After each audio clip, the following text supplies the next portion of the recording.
All right, Heather, let's dig right in. Who is Heather and what is Shoppable?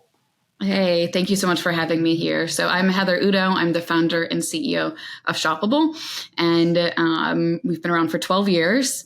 And Shoppable is e-commerce infrastructure that allows any advertiser or publisher to create a end-to-end shoppable experience, meaning they can embed buy buttons and embed checkout systems anywhere online, from ads to videos to content. We're even doing shoppable TV now. So anything shoppable. And you guys have been around for a while, right? That's right. Yeah, it's been a little over 12 years now, which is old in the tech community. It is, but old isn't a bad thing either. So let's talk a little bit about that journey in building Shoppable. Let's start at the beginning. What got you started, and what led to you getting Shoppable off the ground. Yeah, so quite a few things kind of fell into place that led me to starting it. From the product idea, it came to me from a personal frustration that I had, and it was a time in my life where I think I was about 23, something like that, and had had just gone through an exit. I was on the founding team of another technology company. We'd just gone through an exit, and I was finally able to move into my own one-bedroom apartment. And I don't know if you remember moving into your own home for the first time and having to think about furnishing it. So for me, having my first proper place, it was what are the products that I need to buy to make this feel like a home, and what's the process for that? So anyway, of course, I went to the internet, started searching for great inspirational images, and nothing was shoppable. I could, as soon as I found something, I'm like, great, okay, love that sofa. This room looks perfect. How do I just copy paste it into my apartment? Right. And, the frustration kept coming up time and time again, because the process, it just kind of blew my mind. You come across something, great content on one of these websites, and then you go into Google or someplace and try to describe the product, or, you think about maybe, what brand maybe makes that. And then you're jumping around on different e-commerce websites, trying to track down these products. The process was so bad, and it was so broken that, the aha moment for me was I was sitting at my computer with a credit card by my keyboard and literally trying to spend my money, buy all these products. And I thought to myself, I'm like, it's so hard. It feels like these retailers don't even want my money right now. Yeah. And that, of course, is one of those, that moment led to that kind of inner discussion where I'm like, okay, of course they do. So if they want the sale, I'm the consumer wanting the product, why can't we find each other? And, and then, so something's broken. Then if you take it a step further, because, as an entrepreneur and a creative type, I'm like, okay, let's just dig in on this a little bit out of curiosity now. So then, taking it a step further, it was, okay, well, even why aren't the publishers making this easier? And, I realized, I'm like, okay, so there's ultimately a scenario right now that exists where all three parties are losing, but all three parties could win if we could solve it with technology.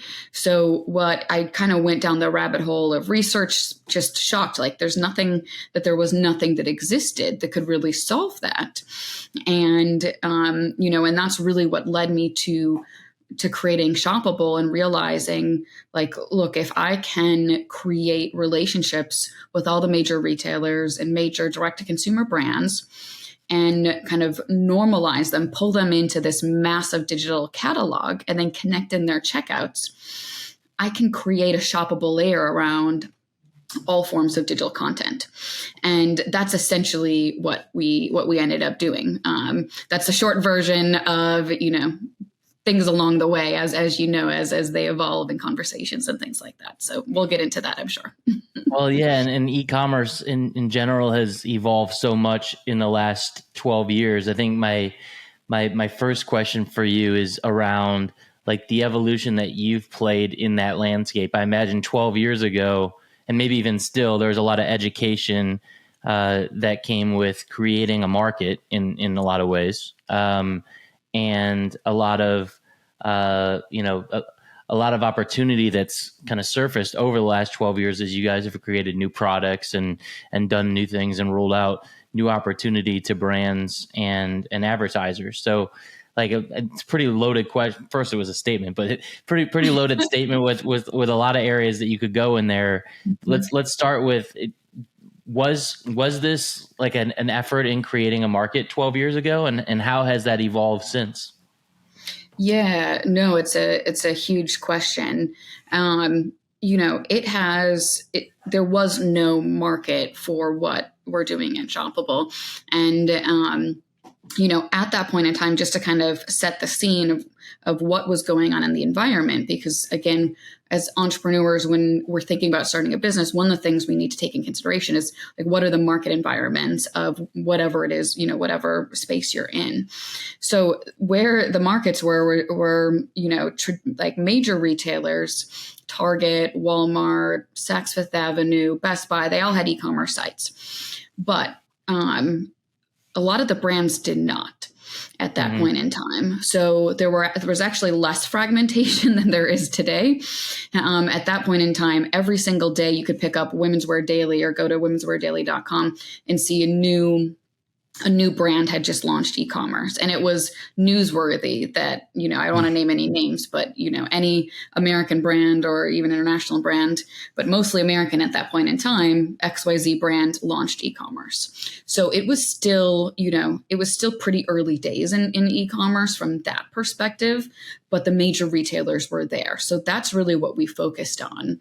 Now, in those conversations with the retailers, the first level conversation that I could get at with each of them pretty much all went the same way. Like, oh, this sounds really interesting, and I get it. I totally would love for this to exist, but we don't operate that way. We don't, we don't do that. And every time I'm like, I know this hasn't existed. Nobody operates this way, but I'm glad that you see the same future, and I found that commonality with them. So it really was, to your point, you touched on it. It really was kind of an educational process, and having to work with the retailers to help them see the same vision, as well as help them see the value that it provides them vis-a-vis providing better user experiences or better consumer experiences, and helping them create more shoppable moments means that they're creating more opportunities to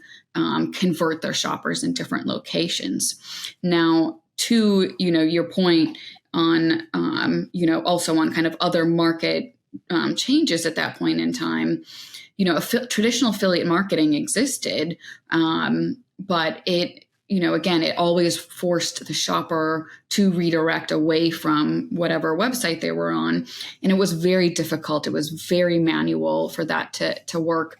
And one of the challenges that we ran into early on, again, trying to create this market early on, as all of the brands were coming on board, launching their own e-commerce sites, we of course were following the announcement. So-and-so's online now. We're like, great, come join Shoppable's catalog. We want to help you, get going. And for them, a lot of the early emails that we got back were, this sounds great, but we're e-commerce 101 right now. We can't do anything but focus on the basics of getting our site going. So anyway, so it's a long, was a lot of stuff for sure going on, but we've had to put in the time to get that going. And I think part of what we learned early on is that we were early. We were early to a space that did not yet exist. So I had to, as an entrepreneur, had to think through, okay, how do I adapt and make sure that we are around when this becomes a real space, Right. because I was still convinced this is where it's going to go. It just is going to take a little bit longer because of some of these other market environments. But I think that's really common, right? Where entrepreneurs will start a business, they'll be the visionary that sees where the market's going.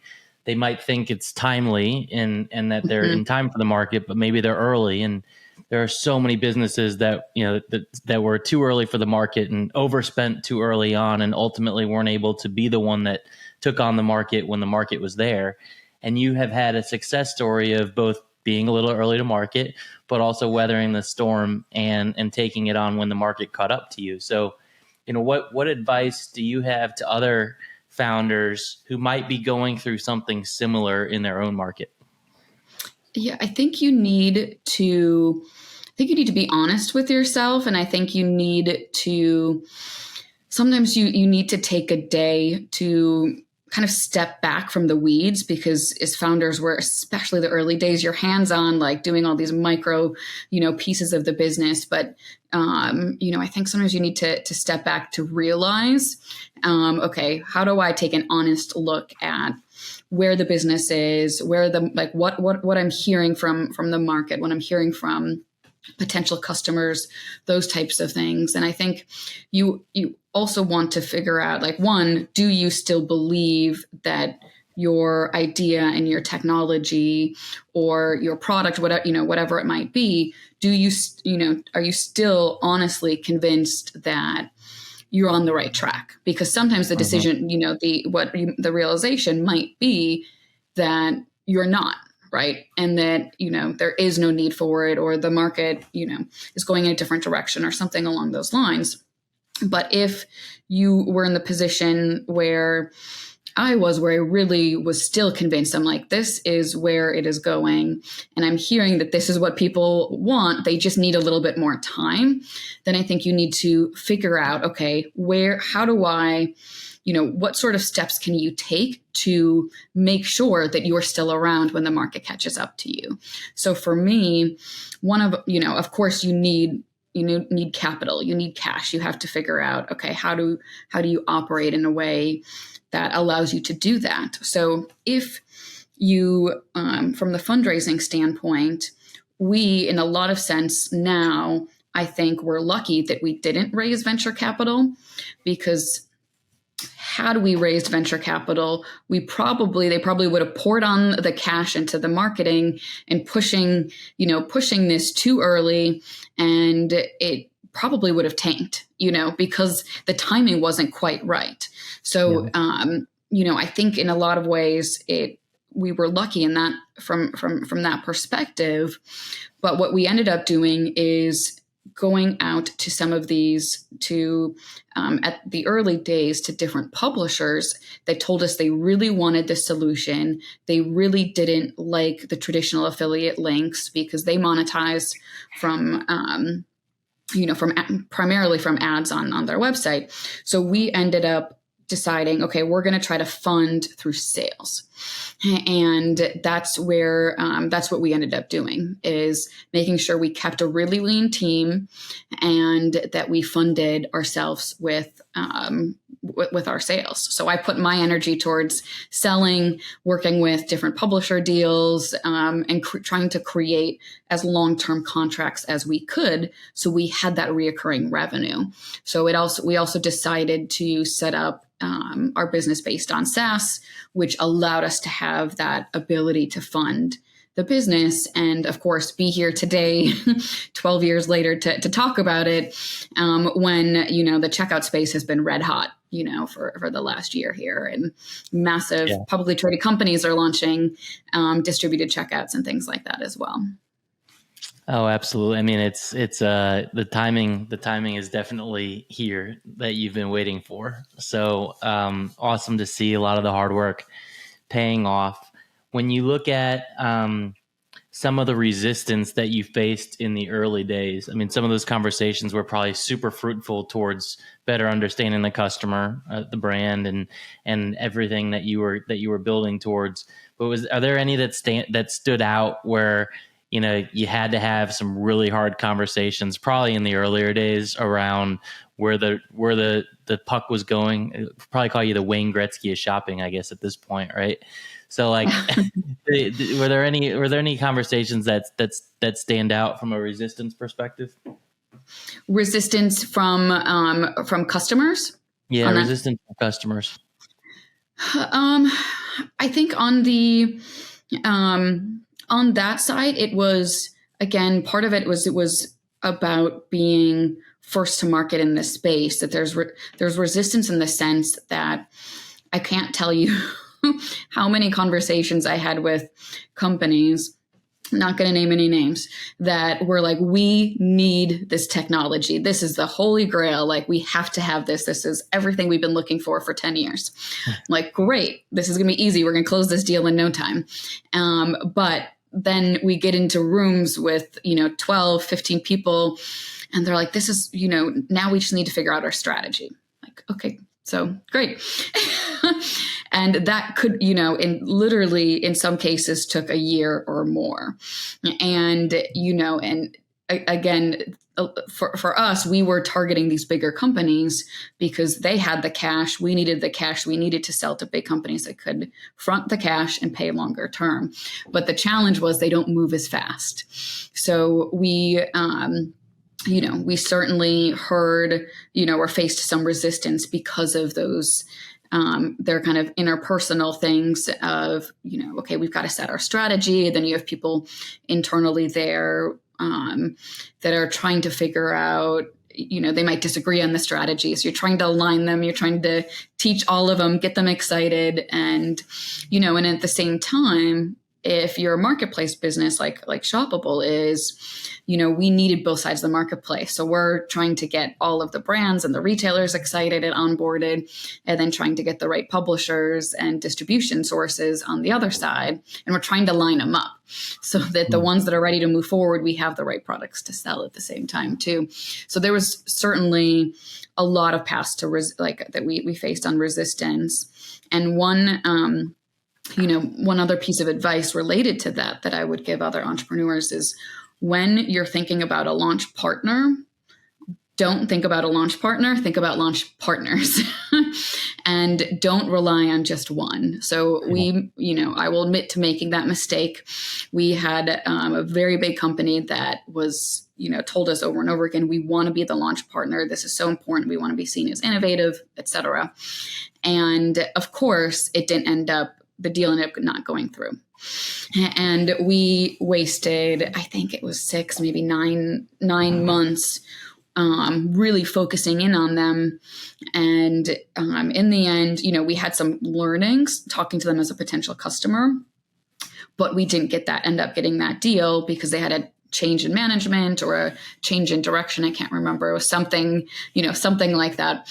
And then we really had to go out and find another launch partner. So had we been more cautious and probably, admittedly a little less naive about it, we would have went out and focused on having multiple launch partners. And also, even if a company's not ready to sign right away and put a dollar value, you can have them sign, some sort of letter of intent or something along those lines that they are going to move forward with you. And then you can have those strategy conversations. So a couple lessons learned in those early days. Well, I love that we're making our way to lessons learned. Are there any other setbacks that you had along the way that you learned a ton from? There's so many. You can't. I don't think anyone can be in business for 12 years and not have a lot. Other things, that a couple other things that come to mind. I would say, one like a small thing, but it's expensive, is think, and I'm not a lawyer, so let me just put that out there, but think about what time is right for you to incorporate. So another mistake that I made was, for whatever reason, the day I ended up incorporating was like, mid-December. And come January, it's a new year, you're going to have to pay taxes. It doesn't matter, that you didn't operate the whole year, they're going to come to collect. And depending upon what state you're in, those franchise taxes are sometimes $800 or $1,000, even if you didn't make a penny, even if you operated for 48 hours the previous year. So I learned that the hard way when the new year started, and I'm like, I have to come out of pocket. I think it was $850 or something, I think, for California at the time, and not happy about that. So that was another early kind of lesson learned too, is you have that minimum tax, which is painful. Yeah. You guys now have 4 products that you've brought to market? We do. Yeah.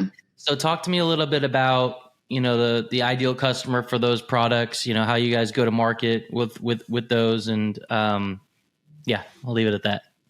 Yeah. So we've ended up, we're really creating solutions that are focused around, and this is kind of part of our evolution, we focused our products around the advertisers, because when we think about creating where Shoppable wants to go, in order to create this, this shoppable layer across all forms of digital content, the thing that ties together all these different types of platforms and experiences are the advertiser. So instead of initially, it felt like we were a little bit more focused on the publishers and the distribution sources, but you can have the same advertiser across multiple publishers and across other platforms and social sites and things like that. So we've kind of shifted our focus to be based on these advertisers.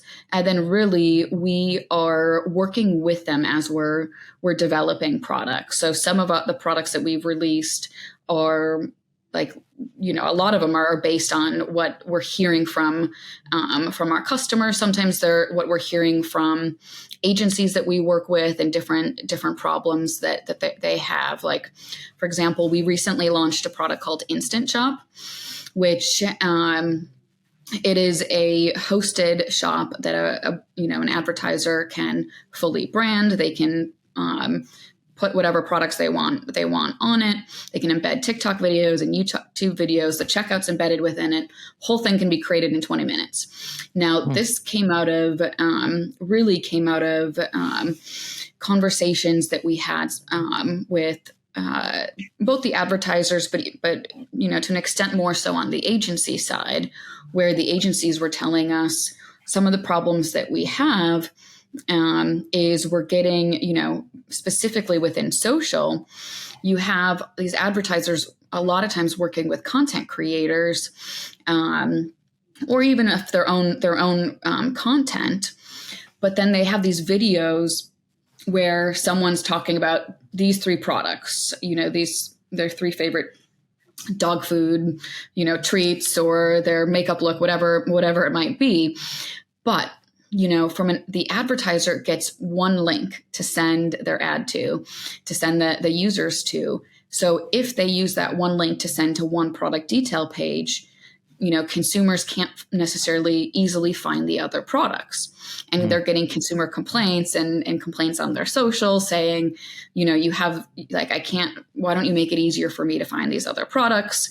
It's a bad experience, essentially. So we kind of dug into that and thought, okay, how do we create a smoother, better experience for, the users and therefore for the advertisers? And then how do we also solve some other challenges that we were seeing, which is, the advertisers, and actually before I get into that, I'll just kind of comment that one of the things that I always try to do when, in our product development and conversations with our customers is hear what they're telling us, but also and take in what they're asking for, but then also think, how do I give them more than that? How do I not just make things a little bit better? How do I try to think, 3 steps ahead? Mm-hmm. And that's kind of what we were trying to do too, is think, okay, well, we can create this, a landing page for them. But also we also want to solve for being able to help them track those campaign, like the revenue that they're getting by individual campaign, and better track their the effectiveness of the creators that they're working with, which is another problem that they're having. So how do we solve all the different challenges that they have and ones that we expect that they're going to have? How do we pull it all into that product and make it make sense and try to make it elegant at the same time? I'm curious, as you're talking, I'm like, some of the things that you're saying are just like screaming AI, machine learning, things like that, are obviously, hot topics. I'm curious, considering kind of the influence of AI, ML in today's digital market, how is Shoppable leveraging these technologies? So we use machine learning as it relates to our product catalog. So we have, I can't even tell you how many brands and retailers we have in our catalog now, but we have 400 million product SKUs in our catalog, coming from all these different brands and retailers.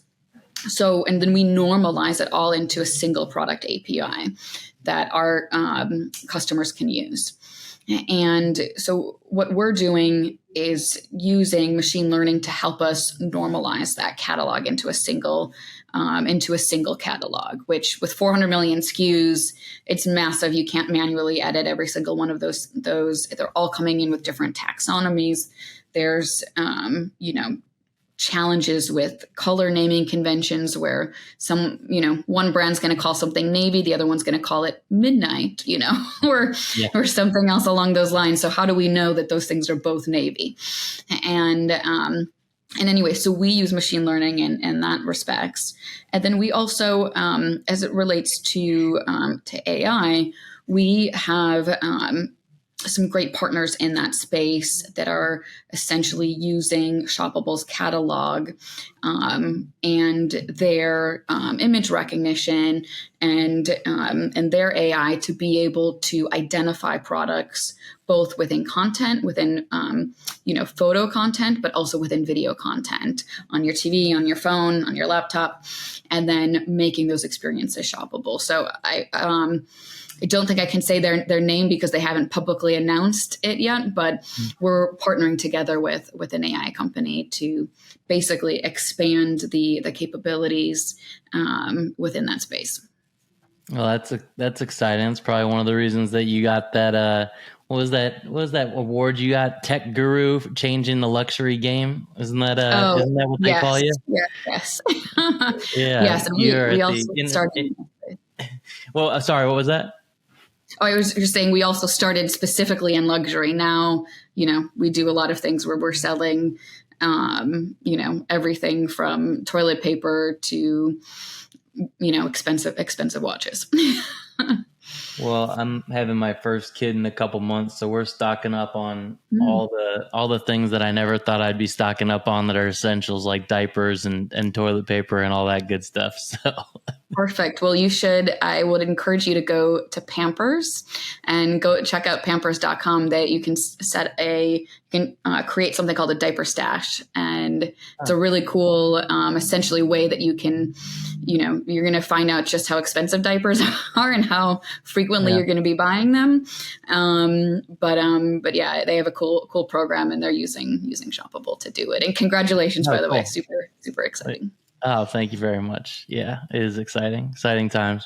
So, all right, one question that just it came to me while we were talking about, kind of the evolution from a technology perspective. You've been here around the digital media industry and e-commerce world for over a decade, probably 2 decades if you include all your other digital media experience. What other technological shifts have you witnessed that maybe this new, push towards AI is from a not commoditization, democratization, we'll call it. What other technology shifts have you witnessed that have impacted the operation of Shoppable? That's a good question. I think part of it has to do. with resources, and a lot of it is I think earlier people wanted, just wanted a lot more to be manual because they wanted more control over things, especially, again, going back a decade or 2 decades, the everything within technology was just a lot different. And as I was saying, like a lot of companies were just coming online. And I was literally having conversations with venture capitalists when I started the company about whether or not e-commerce will hang around. Will it be here for the long term? And it's like, oh my God, like, okay, I'm in the wrong room right now. Yeah, seriously. But, so it was a different time. And I think, as it relates to Shoppable, we're in a lot of rooms where potential kind of customers wanted everything that we did to be super manual because they wanted complete control over every single product. I want to know that I'm going to put product X exactly here and product Y over here. And I want this image to show, but not that one, and it was super high touch. And it was just, from the technology perspective, you're like, this is not scalable. And of course it wasn't. So all companies, it doesn't matter, how big or how small, all companies are going to say that they have resource constraints, right? And that they never have enough resources. So when you have that, it really is kind of a pressure cooker in a sense that forces companies to look for other solutions. And even though you might not be comfortable with, with full automation, it's going to force people to move from doing manual, whatever it might be, to saying, okay, look, we've got to introduce some automation into this in some way, shape, or form. So I think that's kind of part of that evolution, and it just increases, then little by little increases a company's comfort level with automation, and you giving them the right tools and constraints to say, okay, I'm going to allow automation, but we have these certain features that are going to protect the company away from whatever their worst fear is that could happen from automation. Yeah. Speaking of, when you were setting up processes and automation for your own business, because obviously critical for laying the foundation for scale, and you guys are building and growing quite fast at this point. What was that journey like in terms of setting them up for yourself and getting processes stood up, not becoming overly process driven, but process driven enough as a startup that you were able to set yourself up for scale? Yeah, it's a great question, because I think, honestly, I still kind of struggle with it a little bit, because you have to change those things as you grow, as you hit different levels. So I think it's something that, I think it's something that's really, really challenging to figure out, how do you, where are the right places for you to start and put in the right processes to create, I think one of the most important things is your customer onboarding experience. And how do you, on the lead gen side, making sure like you can easily, like on our side, we have automation set up so that we can respond to leads that come in immediately. And, the whole thing isn't automated because we want to be able to really understand that prospect's need and the challenge that they're trying to solve. And we also want to make sure that we can help them too. So we try to automate enough without going too far or making it a bad experience for someone too. So again, kind of back to my point, it's about, letting go of some of the reins, but not too many as well. And I would say, one book that I'm reading and rereading right now is called Buy Back Your Time by Dan Martell, is serial entrepreneur and business coach. And it is like hard, like knowledge bombs and tactical advice for processes that you should put in place, and ones that are critical to really putting in place the right guardrails for growth so that you don't have constraints. And it also helps. It's interesting because he talks about even like mental constraints that we as entrepreneurs often will put on ourselves that can slow down your growth. And those can change throughout like your business growth and different experiences that you might have.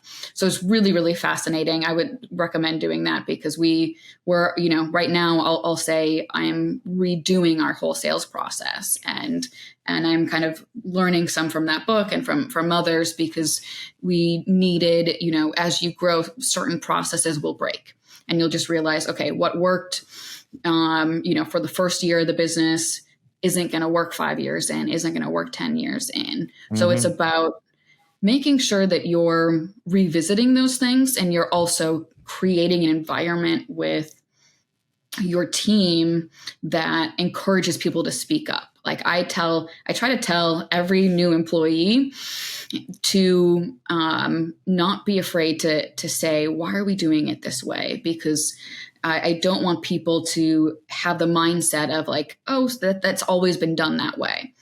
And I think a lot of big companies operate that way and have people that will say it's always been done that way, and that's telling other employees and team members, don't question it. Like even if you have a better idea, or you think it's broken, or you think the company's losing money because of that process, or we're losing team members because of that process. A lot of big companies make that, create that environment. So I really try hard to make sure that I'm fostering that environment with my team where they feel comfortable saying, hey, I think this process just doesn't make sense. It's creating more work. No one's even looking at it, or we're potentially losing money because of this, or we're creating a bad customer experience, whatever it might be. Sure. I want people to feel open to questioning that. And, I tell them, I'm like, just because you suggest something doesn't mean we're going to do it, but I want you to feel comfortable bringing up those ideas, because it doesn't matter how junior or senior the person is. Everyone is ultimately a user too, and everyone is entitled to that opinion and has value, has valuable recommendations. What are some of these mental constraints that you've put on yourself in the past? Oh boy, that's a good question. I think part of it is I wish I could remember some of how, like, Dan is so good at articulating these constraints, and I am not. So I will certainly admit that. But I think some of it is about trying basically thinking that you're the only one that could do certain things at your company, and you have to get over trying to hold on to too much, and you have to, which is hard for an entrepreneur when you're building everything up. This is your baby, right? Yeah. You're creating something from nothing. I have 2 kids now, but Shoppable is essentially my first, so I'd say we have 3. But it's you want to control it, and you have to, as you grow, you have to start letting go of that control.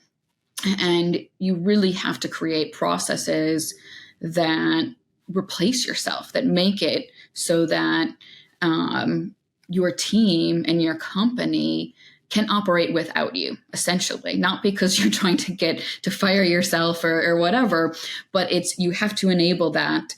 Otherwise, you'll be the bottleneck, because too often entrepreneurs become their own bottleneck to their growth and to their success because they're trying to control too much. So they have multiple levels of employees.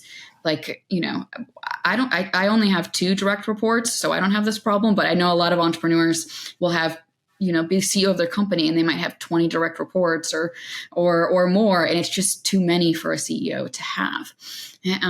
But so it's really about, I think about kind of, figuring out how do you replace yourself so that you are not constraining growth and becoming the blocking factor for parts of your team from being able to move forward.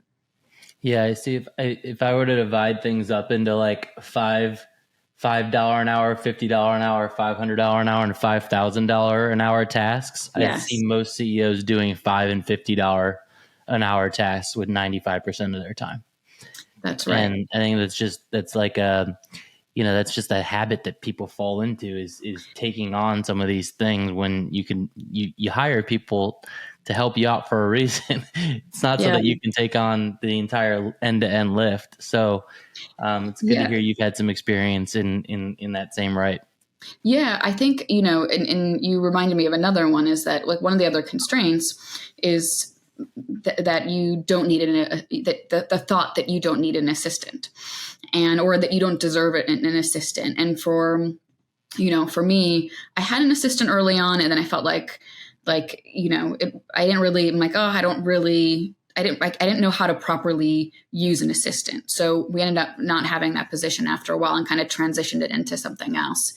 And then I didn't have an assistant until about 2 months ago after reading Dan Martell's book for the first time, which is like, he's like, if you if you don't have an assistant, like you're going to be doing these $5 tasks because you're answering your own emails. Like no matter what calendar system you've got set up, you're still answering your own emails and you're Right. filtering through and you spend way too much time doing those types of tasks. So I had to kind of get over mental thought because I don't know, to have an assistant, it felt like a luxury in some sense. And like that, I don't know. It felt like, oh, I don't need one. I don't need an assistant. Like I can do this. And again, it's that I think part of it's that entrepreneur hands-on mentality, like roll up your sleeves. I just can let me just get through this. I'll just do it myself, and so I had to get through that. And I mean, my assistant is killing it. I went to Cannes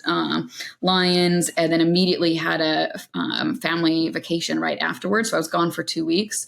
And I came back to a calendar full of booked meetings with customers, with prospects. I'm like, oh my God, I didn't have to follow up with all these people. She did it. Yeah. She booked all of this for me. So, so that was a constraint too that I just had to get over. And I had to also learn like the proper ways to, proper,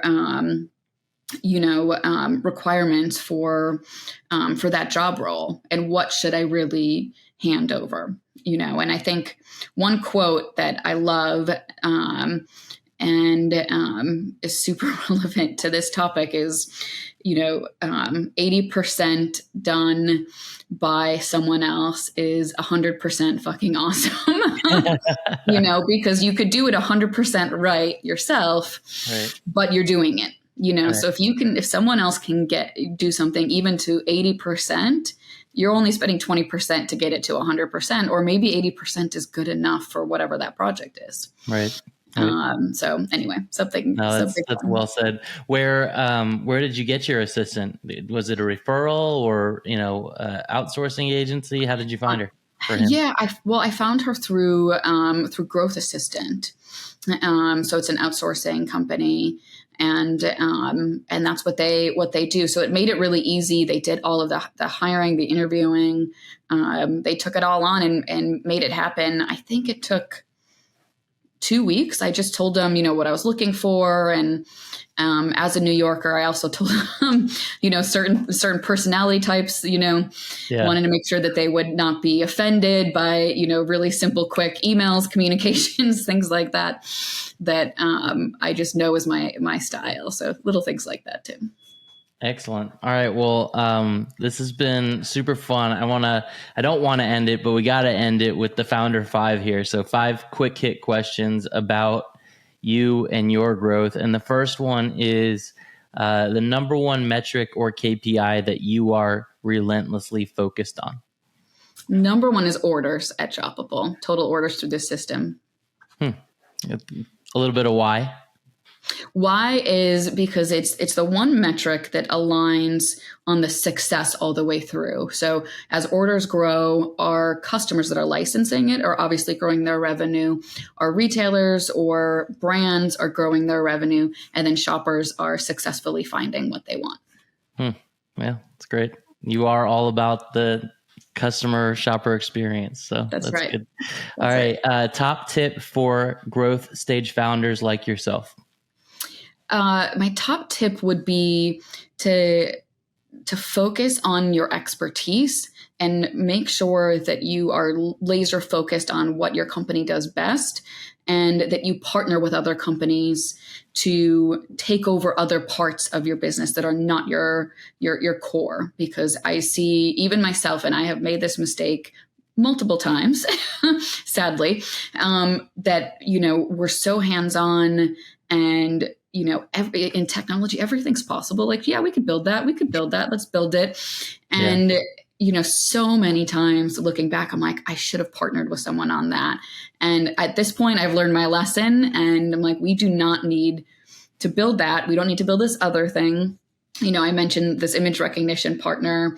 I'm like, we do not need to be an image recognition company too. So anyway, partnering with the right companies and stop trying to build everything is really, really, really critical. Well said. Well said. All right. A favorite book or podcast that's helped you to grow as a founder? I'm going to go back to Buy Back Your Time with Dan Martell. That's front and center in my mind right now. I had a feeling that's where you're going to go. That's for sure. He might be the number one spokesperson for his book at this point. I think it was like 5 times in an hour. Dan, you owe Heather a little bit of a shout out here. All right. Yeah. Cool. Oh yeah. He's fantastic. All right. Number 4, piece of advice that counters traditional wisdom. I would say don't raise venture capital. So I think most people, think I'm just going to start, want to start a business. I'm going to go out and raise venture capital, and think about it as an assumption. And I would challenge people to, think differently, and also think about your equity because you're giving up a lot of that if you go that route. So that's what I would say. Yeah, as a former VC myself, I will double down on that. Not in every case, but there's a lot of cases that is incredibly important for people to listen to. All right, last one. What is going to be the title of your autobiography? So what I would like to say, probably something like grit and glamour, or something along those lines. I think that kind of sums up, sums things up. Okay. What comes to mind? The grit and glamour. That definitely mixes the best of everything that you've been in contact with for the last couple decades. So that's great. You got a lot of grit from being an entrepreneur, a lot of glamour from being in luxury, and now serving kind of end to end. I love it. That's good. Yeah. That's excellent. So you've given a ton to our listeners today, Heather. So I always allow for a little bit of self-promotion here at the end. How can those listening help you out? Yeah, I mean, we, as I have mentioned, we want all direct-to-consumer brands and retailers integrated into Shoppable's catalog. So if anyone, is running a direct-to-consumer brand and you want more sales, we would love for you to reach out. We don't charge brands to integrate into our catalog. We want to keep growing that. But you can find us at shoppable.com, or we're also very active on LinkedIn and Instagram at Shoppable. And would love any recommendations or any interested parties on that respect. All right, Heather Udo, changing the shopping experience for the better. Thanks for joining us on The Dirt. And to the audience, we've got a ton more insightful conversations coming up you won't want to miss. So stay tuned. And if you haven't done so already, please subscribe. Thanks, Heather. Thank you. Awesome.